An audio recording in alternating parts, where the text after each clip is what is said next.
pretend that you're a new graduate student by the name of Luke Skywalker. Your supervisor for the next few years of your research is none other than Obi-Wan Kenobi. Your work is more, physics-based. You know, using the Force and whatnot. But how did you know you wanted to work with Obi-Wan? I mean, sure, he's pretty dreamy, but I doubt that contributed to your decision. At least I hope not. Let's also say that one of your close friends, Frodo Baggins, is completing a graduate degree as well. He's working with a professor by the name of Gandalf. Frodo's project is more in the social sciences. Now, while Obi-Wan and Gandalf are both very prominent in their respective fields, they're completely different people. Wizards. Jedi? So how did you know to work with Obi-Wan, and how did Frodo choose Gandalf? In all seriousness, one of the most common questions that prospective grad students ask is, how do you pick a good supervisor?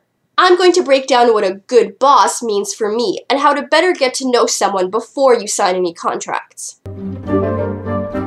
This is a pie chart. I've labeled 40% of it as professional. This includes everything to do with your future boss's academic career. What kind of research projects they have available, who else is in their research groups, what kind of industry partnerships do they have. A lot of this information is really easy to access via the magic of the internet. There are general pages like this one,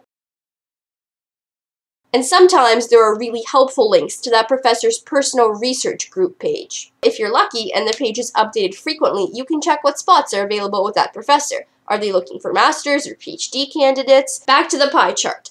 I've labeled the remaining 60% as personal, meaning how well you and your future supervisor get along. Now, don't get me wrong, I'm not talking about like e-harmony, do you both like long walks in the Shire type of compatibility. You are going to spend the next several years working very closely with your advisor.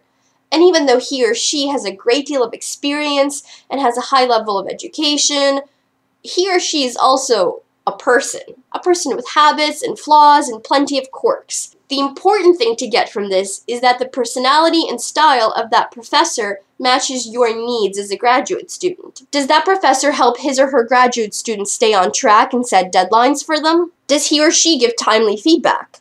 How important are those things to you? Now, the easiest way to learn all about your future graduate school supervisor is talking with current or past students or researchers who have worked for that professor.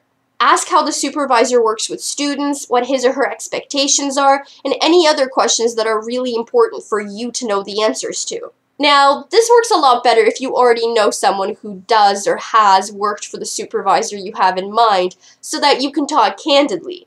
Otherwise, cornering an overworked graduate student without them having any idea who you are and asking them what they think of their boss might not be a good idea. Likely, you just won't get a very honest answer. Please keep in mind that it's not enough for you to be interested in the researcher's work. You also want someone who will work with you. Hello! Thank you very much for watching my latest video. You rock. I got a haircut. I know, panic, change. Down below, I mentioned in one of my first or second videos that I'd like to feature comments that you guys make that are really awesome from Facebook and from here. And now they're appearing, and there's a subscribe button so you can check out all the other videos done by the other awesome vloggers on this channel as well. I'm running out of breath, and I'll see you in a couple of weeks. End screen dance outro.